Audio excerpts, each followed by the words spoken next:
Yeah, PvP. I love PvP. Welcome back, ladies and gentlemen. This is Knack. We've got live tournament action coming at you. It is going to be on GSL's Daybreak. We have got VIP, who just recently did send... Who did he send to the losers bracket just a moment ago? Spades. Oh, man. Spades. Unbelievable. Well, Spades has been feeling under the weather. It is a sad day to be losing him from the winners bracket. And he actually just forfeited it. Yeah, so... Tough deal, but that does happen. But VIP still showing a lot of strength, and he is now taking on another Protoss player. Windy, tell us about this player here. He's a new one for me.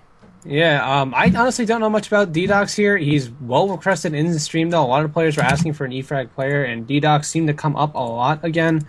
So go ahead and cast him. It just so happened that he went on to play the winner of VIP versus Spades, and hey, he's made it this far in the tournament, man. That's something to note. So gonna have to see how these players play PvP. Very, very different matchup than any other of the mirror matchups and any other Protoss matchups they might play.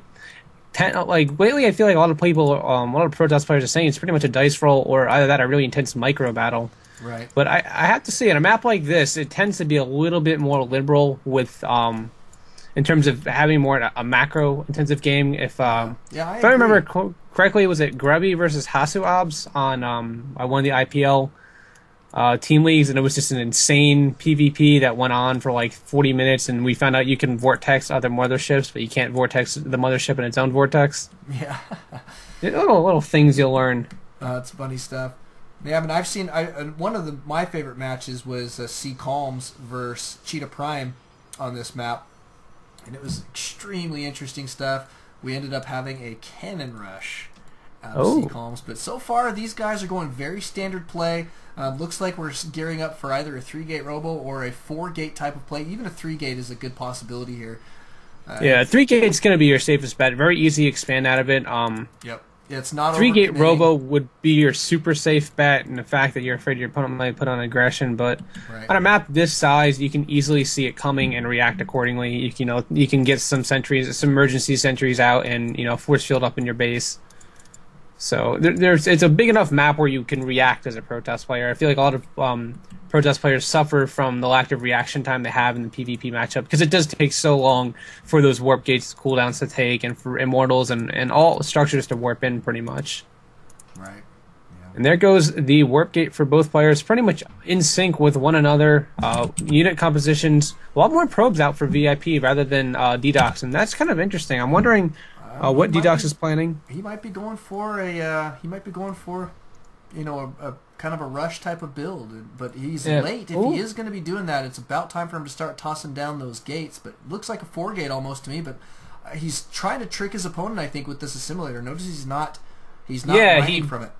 He put guys in there for a second and was able to kill off the probe of VIP. It's just going to go ahead and here goes the 4 gates. 1, 2, and there's your 3rd gate. So 4 gates all together. Perfect timing with that, as that Cybernex core is chrono boosted out. Those warp gates will finish up, and he will start changing them into warp gates right away. And you can see VIP scanning around here for a proxy pylon. However, eFragDeaDoX has his probe at a totally different location.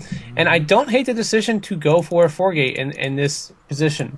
At the very least, you're going to force a contain on your opponent, because VIP does not have a robo bag. He won't be able to, or robotics facility, excuse me. Right. Yeah, and here comes a small engagement. However, there is one more stalker here for VIP. That probe is going down, not before getting down 2 pylons. And eFragDeaDoX needs to be very, very careful here. If he loses too many units, if he loses even just one of these units, he will be in a really bad position. And a sentry has made its way out into the field. Although eFragDeaDoX is able to get up into the main, get a scout. Did he see anything of value? No, he did not. So eFragDeaDoX does have these 2 pylons. Does he choose to warp in right here? And there he does. 3 stalkers being warped in, along with a 4th. And this could be spell trouble for VIP. Good force field going down, and they will be able to pick away at these pylons. And that's going to be a problem for eFragDeaDoX. He does have another stalker being rallied over from the main, but he doesn't have any additional probes going out. So just now sending one over. So and look how far ahead VIP is right now in the supply count. He's going to be able to keep this ramp blocked long enough to take out this pylon. This is going to slow. It's going to slow him down too much to be dealt with. Yeah, and if VIP's force fields are perfect, he will never ever run out of force field energy, because he has 4 sentries. 4 sentries is that magic number where as long as your force fields are spot on, he will never run out of it. Force field. But it looks like poor reaction time out of VIP. Just getting them. And eFragDeaDoX is just going to go ahead and GG. Wow. Yep. Well, he has to. I mean, VIP made a smart move there. He let him up the ramp, which really wasn't what eFragDeaDoX wanted. He wanted to stay down. He was trying to bait the force fields, but what happened is VIP took advantage, forced the engagement, knew that he could take those guys out, and that gave it just a GG. It was beautifully played. I mean, we're going to go into game number 2. I expect some more fireworks, though, out of these guys, and that's going to be quite interesting. Thanks, Wendy, for coming out and cast with me. Thanks, guys, for watching. Thanks to these players for playing. We'll be going into game number 2. Welcome back, ladies and gentlemen. This is Knack. We've got that live tournament action continuing here between eFragDeaDoX and VIP. We're moving forward here. It's game 2 in this best of 3. VIP did take down game number 1. I do, however, still have Wendy on the line with me, co-casting with me as usual. It's been tons of fun this evening, though, Wendy. It's been a nice bracket. We've had some great matches thus far. But going into this match, game 2 here for eFragDeaDoX, do you think that he's going to go for some cheese here on this map? Why do you think he chose Metalopolis? It's a pretty standard map. Everybody's very comfortable with it. More importantly, it just occurred to me that it's not eFragDeaDoX, it's eFragDeaDoX. I feel so silly. But darn these players and their awkward capitalization and stylizing of stuff always makes me think stuff is not. But it is eFragDeaDoX now that I know that. I think that both players can play standard. It's Metalopolis. It's a tried and true map. Not a lot of little, niche locations that you can cannon rush out of. You can see even VIP putting a pylon in this position for 2 reasons. One, he's going to be able to wall off a little bit of his mineral line, kind of make it a little bit harder for eFragDeaDoX to get in there and do some harassing, but also grant vision down here a little bit to make sure there's no cannon rushes on the way. Right. Now we do have gateways going down, so you were correct. I was actually hoping that we were going to see a cannon rush, to be honest. Oh, everybody loves a good cannon rush, man. Come on now. Yeah, but I mean, a lot of the times I have to remember that when Cheetah Prime chooses this map in his PvPs, it's because he intends to go for a cannon rush, and he's extremely forceful about it. And it surprises me every time how well some people can get that done. But it is going to be standard play here. Both of these guys running on just about the same clock apparently, because the timings are identical so far, and it's going to be good standard play. We've got your pylons going down, and here comes the scout from eFragDeaDoX and from VIP. VIPs will make it in just a moment sooner.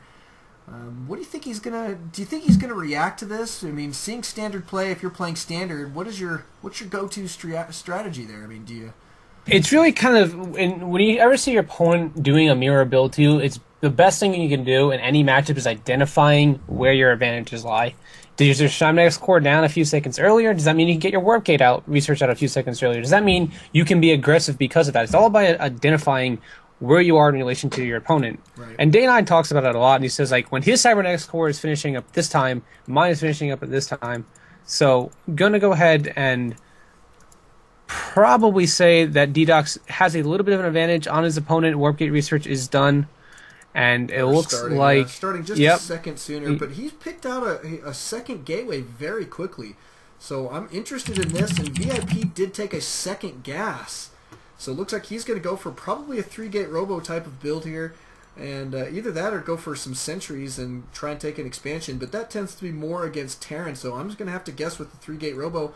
So Robo should be going down here momentarily. In the meantime, eFragDeaDoX does have 2 gateways, and he's chrono boosting out units here and not chrono boosting out his warp gate, so I'm thinking he's going to go for an expand. Yeah, you know what? It's 1-gate expand in PvP is very, very risky. I'm curious. He does have 2 gas. Is it he wouldn't dare go for a Twilight Council this waffle only 1 gate? He did put this pylon in the back of his mineral line there. Yeah. That is indicative of exactly that. Yes, he is. Yeah, there goes Twilight Council. Oh boy, wow, VIP, you are a dangerous, dangerous man. And another 4-gate coming out of eFragDeaDoX here. Wow. It is kind of a delayed 4-gate here. He hasn't been chrono boosting out his warp gate technology. But he is going to catch VIP slightly off guard and threw him off, I think, by having that second gateway come out so quickly. Made VIP think that he was going to be going for a little bit more of a macro style of play and probably adding in a robotics there fairly quickly. But notice that he is scouting the pylons going down. He did snipe the probe there as well. And here comes your stalkers from eFragDeaDoX. He's going to be able to take down these guys there fairly quickly. Going to pick himself up a nice little lead. Great micro. Going to save going to get that 1 stalk away. And, does it get away? And, VIP. Oh, wow. Such a gutsy play from eFragDeaDoX. Turning around that stalker at the last second, maybe identify that he did have an advantage on there. This is what I'm talking about. Yeah. VIP is going for Blink, only just starting Blink, his 2 additional gates finishing up. Any sentries out for VIP? No, and his warp gate is Warp gates are just being warped in, and this is what I'm talking about, identifying those little advantages that you have as a Protoss player in the mirror matchup. And here he goes, going to be able to get plenty of shots on his opponent's Stalkers before he ever gets his. Go ahead and take out that one pylon, that Atosis pylon, piloting these 2 gates, and this is going to be a really tough win for VIP. Well, yeah, and look how many probes he's had to pull just to feel a little bit safe, and it turns out to not be enough, and there's the GG from VIP. So eFragDeaDoX taking it to the to VIP here, and I think taking it to the ace match here was quite a feat. Really nice play. I think he kind of messed with VIP's head, but moving into the ace match, this is going to be extremely interesting, Wendy.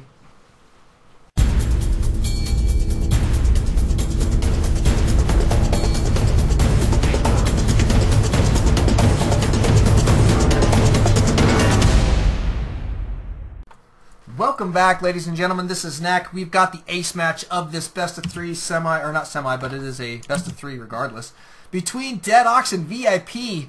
eFragDeaDoX hailing from Clan or Team eFrag, right? Team eFrag, I believe. Yes, sir. Great. VIP, very well-known player here in VIP. Tons and tons of fun, this guy. And was he part of IM before?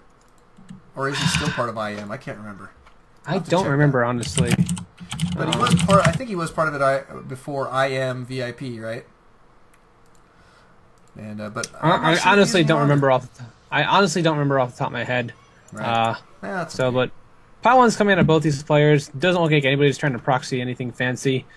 Although I have seen players get risky and go for like a 3-gate zealot rush or 2-gate zealot rush in the middle of the map. It's not altogether infeasible if you get lucky and scout where your opponent is very quickly. Right. And especially if they go for like a 13 gate, which is indicative of a blink build. Usually you'll see an 11 or 12 gate, which just indicates maybe a 3 gate or even a 3 gate or 3 gate with Robo. And then a 13 gate is very indicative of a blink build or a Twilight Council based build. But both players throwing down their gates on 13. It is a big map, so gonna be safe to do that. Yeah, the reason you do that, just so our lower level players do know, the reason that they're doing that is because you don't stall probe production if you get it at 13, but you do sacrifice getting your warp gate technology started, which can make a big difference in Protoss versus Protoss. So it just depends, but they're feeling comfortable on such a large map like this that they can go ahead and take it at 13. So the gas is going down simultaneously. I mean, everything so far is mirror on the wall. And scout coming out from eFragDeaDoX, but he's the only one scouting at this point, so VIP is going to have a little extra mining going on as he moves forward. Yeah, even getting his Cybernetics core down a good 5 seconds ahead of his opponent, and in PvP, it's much like ZVZ, where that Zergling speed, if you get it out anywhere between 10 to 20 seconds ahead of your opponent, it makes a big difference in engagements. Yeah. And Warp Gate is even more so. Even 5 seconds can make a big difference, because 5 seconds is all it takes for you to kill 1 or 2 Stalkers with your own Stalkers. So, right. And eFragDeaDoX will scout his opponent in the last position. Kind of a bummer there, but he will be the first to scout. VIP not scouting. Yeah. And I don't know if VIP is going to try to pick off the timing of the probe, maybe guesstimate when it came out simply because of that, and know that his opponent is to the west of him, but we'll see. Well, I'll tell you, what I think is going on here for VIP, the last 2 games, eFragDeaDoX has been extremely aggressive. My guess is that VIP is counting on his aggressive nature here in game number 3, and trying to set himself up defensively. And by what he's doing right now is he's picking up a little bit of extra mining time, and that's going to enable him to be slightly ahead of his opponent when it comes down to it. Notice that he is slightly ahead on his warp gate technology. Not by much, but every little bit's going to count. I mean, when you've got a couple Stalkers breathing down your neck and you can warp in time, that makes a big difference. And here goes his gateways, and he's going to have 4 gates out of VIP. Yep, and I love the fact that they're in the back of his base, a little bit safer from aggressive plays. Yep. A little bit more well hidden, and the fact that eFragDeaDoX has not scouted this is huge. He does know where his opponent is by process of elimination, but he doesn't even see when his opponent's thrown to offer. And eFragDeaDoX, in response, has gotten a two-gate Stalker rush, which will give him a few more Stalkers than his opponent. You can see he has 3 to the 2 Stalkers and the 1 Zealot. One of those Stalkers even on the way, and this can be really bad for VIP. Just his pressure alone from eFragDeaDoX can definitely put a deficit in his aggressive advantage. So 2 Stalkers being returned now. The Zealot's going to come up, but this is not a good position. Stalkers in this position will always out micro your opponent, so long as going to Pylon going down for eFragDeaDoX as well. And looking at the warp gate research time, VIP is going to finish a good 25 seconds ahead of his opponent.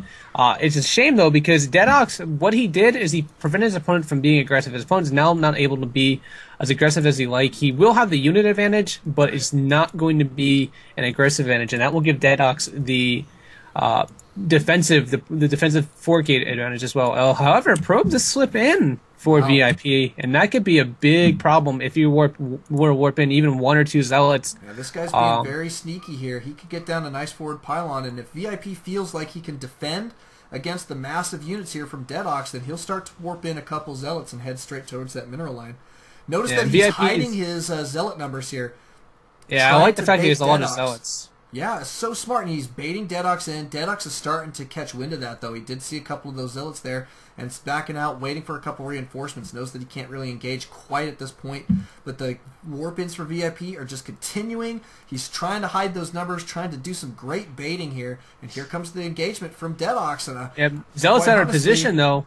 This is not good for VIP. Zealots do come in now. They will go to work on eFragDeaDoX Zealots very easily. Star counts are about even engaging head-on into one another. Although the Zealot count remains for VIP, you can see eFragDeaDoX supply is dropping well below VIP's. Those extra Zealots just hidden away from eFragDeaDoX. So well done by VIP. More Zealots being warped in by eFragDeaDoX himself. I don't think it's going to be enough. VIP just has a significant unit count.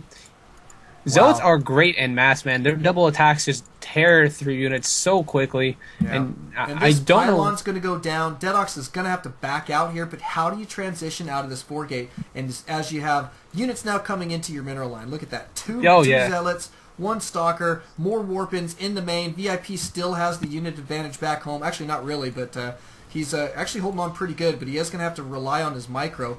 But will have the warp-in advantage as he moves forward here, because eFragDeaDoX economy is in the shambles right now, and here comes a couple warp-ins from VIP. He's slightly behind on this next couple. We need them right away. These guys moving in. From eFragDeaDoX, is he going to be able to do the damage necessary? I don't think so.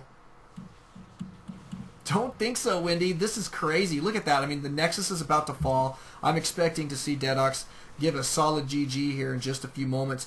Cleaned up here in the main. VIP so far ahead, and eFragDeaDoX doesn't have a single unit. He's at 0 supply. Don't know what he's trying to do. Nexus has gone down. I think he's probably just going to make VIP kill off all of his buildings here.